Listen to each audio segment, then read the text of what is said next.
ఓం నమో శ్రీ లక్ష్మీ వెంకటేశ్వరాయ శ్రీ మహాగణాధిపతియే నమ.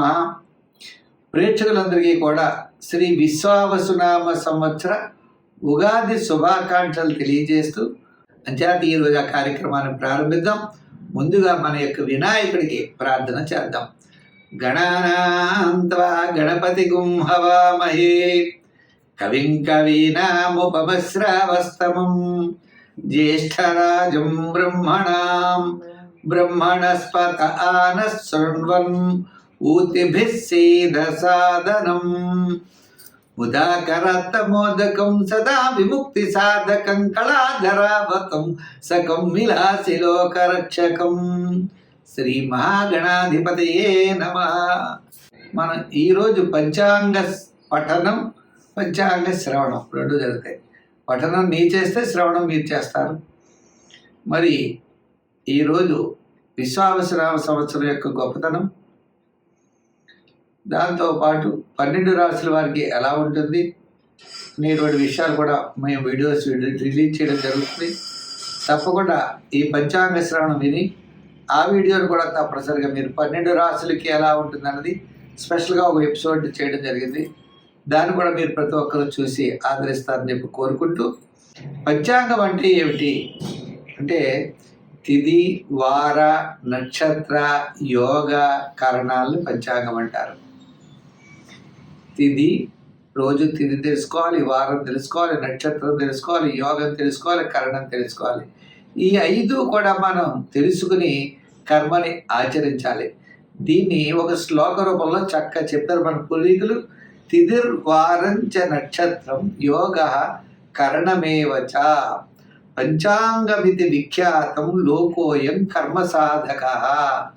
మనం కర్మ అంటే మన యొక్క పనులు చేసేటప్పుడు తప్పనిసరిగా విజయం సాధించాలి అంటే ఈ 5 కూడా మనం చూడాలి. ఇంకా విశేషం ఏమిటయ్యా అంటే తిథేశ్చ శ్రియమాప్నోతి. ప్రతిరోజు మనం తిథి ఏమిటో తెలుసుకుని పనులు చేస్తే శ్రియమాప్నోతి సంపదల్ని మనం పొందుతాం.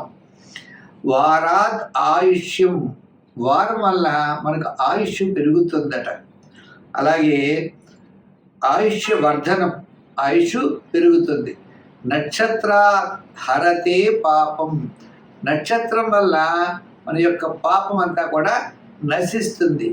యోగాద్ రోగ నివారణం, యోగం తెలుసుకోవడం వల్ల మన యొక్క అనారోగ్య సమస్యలన్నీ కూడా తొలుగుతాయట.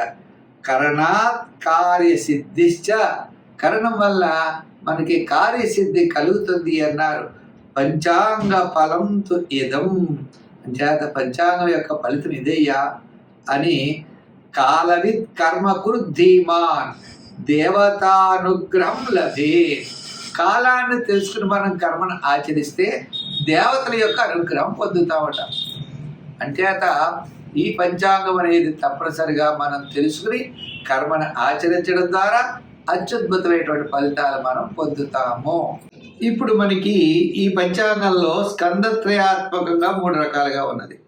గణిత భాగం, ఫలిత భాగం, సంహితా భాగం. ఈ గణిత భాగాన్ని అనుసరించి ఈ పంచాంగం అన్నది తయారు చేయడం జరుగుతుంది.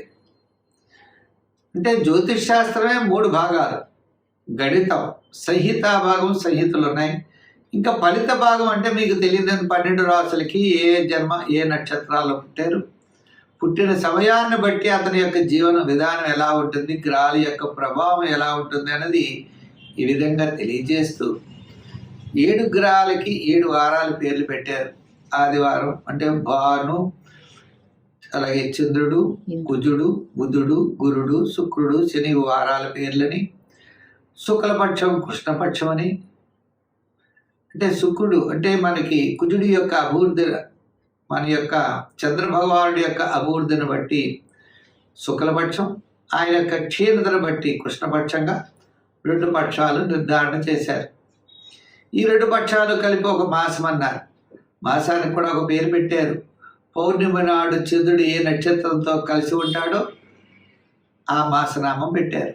ఉదాహరణకి చిత్తా నక్షత్రం పౌర్ణమి ఎందుకు కలిసి ఉంటే అది చైత్రమాసం అన్నారు. కృత్తికా నక్షత్రం పౌర్ణమి ఎందు ఉంటే అది కార్తీక మాసం అన్నారు.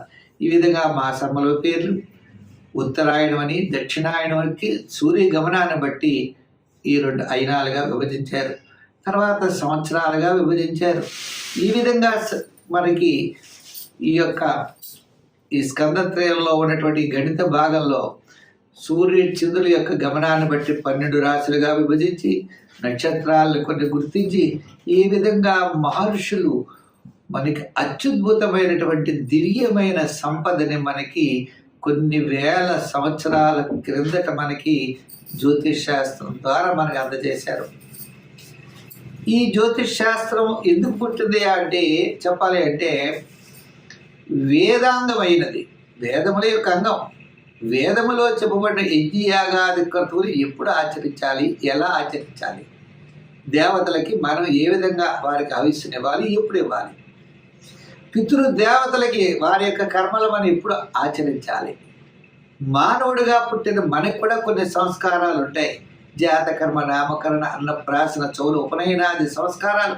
ఈ సంస్కారాలన్నీ మనం ఎప్పుడు చేసుకోవాలి, వీటి కోసం ఈ యొక్క జ్యోతిష్ శాస్త్రం వేదాంగమైనది. తద్వారా పవిత్రమైన వేదాంగమైన జ్యోతిష్ శాస్త్రం ద్వారా మనం పంచాంగం తెలుసుకోవాల్సినటువంటి పరిస్థితులు ఉంటాయి. ఈ పంచాంగంలో కూడా గ్రహణాలు ఎప్పుడు, అమావాస్యలు ఎప్పుడు, పౌర్ణములు ఎప్పుడు అని ఇదంతా కూడా మనకి ఒక కాలం అనేది ఉంటుంది. బ్రహ్మ అద్య బ్రహ్మణ అంట మన సంకల్పంలో. ఇప్పుడు బ్రహ్మగారికి సగభాగం అయింది.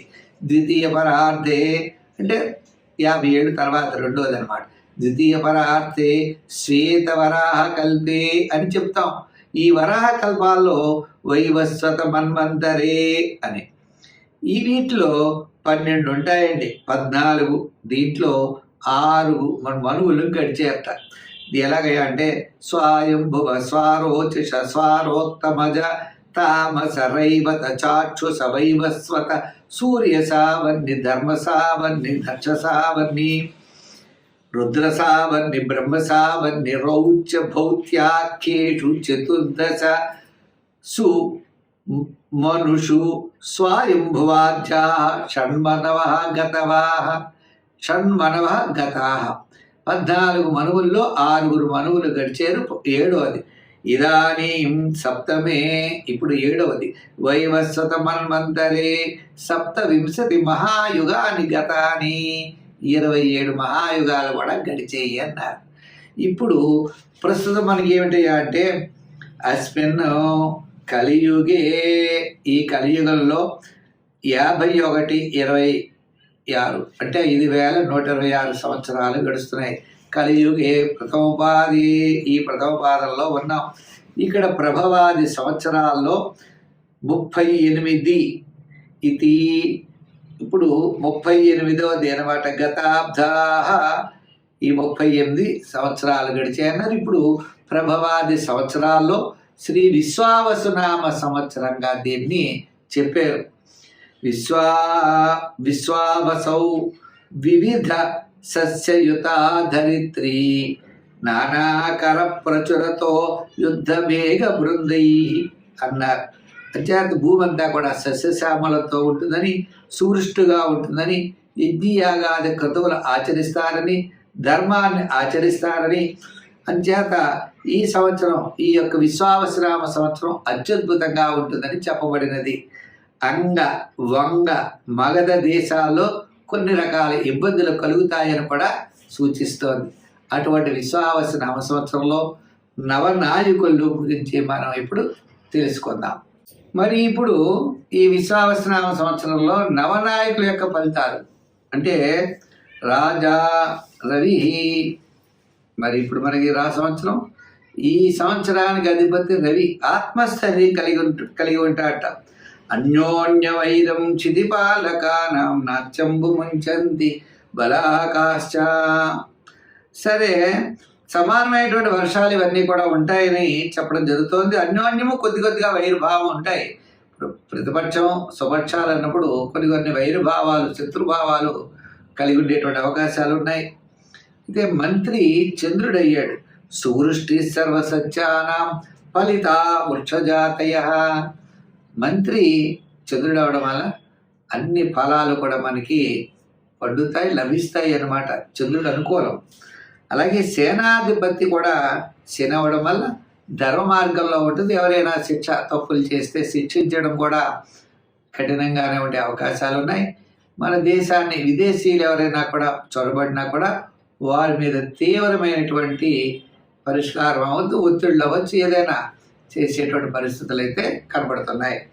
అలాగే ధాన్యాధిపతి కుజుడు అవ్వడం వల్ల కూడా ఎర్ర ధాన్యాలు పండుతాయి ఎక్కువగా. ఫలంతి శోక ధాన్యాని రక్త ధాన్యాని యానిచ. రక్త ధాన్యాలంటే కందులు, మన మిర్చి మొదలైనటువంటి పంటలు, ఎరుపు పంటలు బాగా పండేటువంటి అవకాశాలు మనకి ఉన్నాయి. అలాగనే అర్ఘ్యాధిపతి రవి, మేఘాధిపతి రవి, అలాగే రసాధిపతి శుక్రుడు. ఈ శుక్రుడు రసాధిపతి అవుతే తిల తైల గుడాక్షౌద్రం సయాంసి దధి శర్కర. అంచేత మనకి చెరుకు రసాలు, అలాగే నువ్వులు, తిలలు అన్నమాట, బెల్లం ఇవన్నీ కూడా మనకి సమృద్ధిగా లభిస్తాయి. రసాదులన్నీ కూడా చాలా బాగుంటాయి. అలాగే నీరసాధిపతి కూడా బుధుడు, పురోహితుడు. అలాగే మరి ఈ సంవత్సరం శ్రావణ వర్షాధిపతి కూడా చంద్రుడిగా చెప్పారు. అయితే వర్షం దగ్గరికి ఆడకం అంటే ఒక పెద్ద కొంచెం, ఈ కొంచాన్ని కొలుస్తారు, పెద్ద కొంచెంతో కూడా ఈ వర్షాన్ని కొలిచేటువంటి విధానం మన పూర్వీకులకి ఎక్కువగా ఉంది. అయితే ఈ ఆడకాది నిర్ణయంలో దశ భాగా సముద్రేషు, 10 భాగాలు సముద్రంలో పడుతుందట, 7 భాగాలు పర్వతాల పైన, భూమి మీద 2 భాగాలు వర్షం కురుస్తుంది అన్నారు.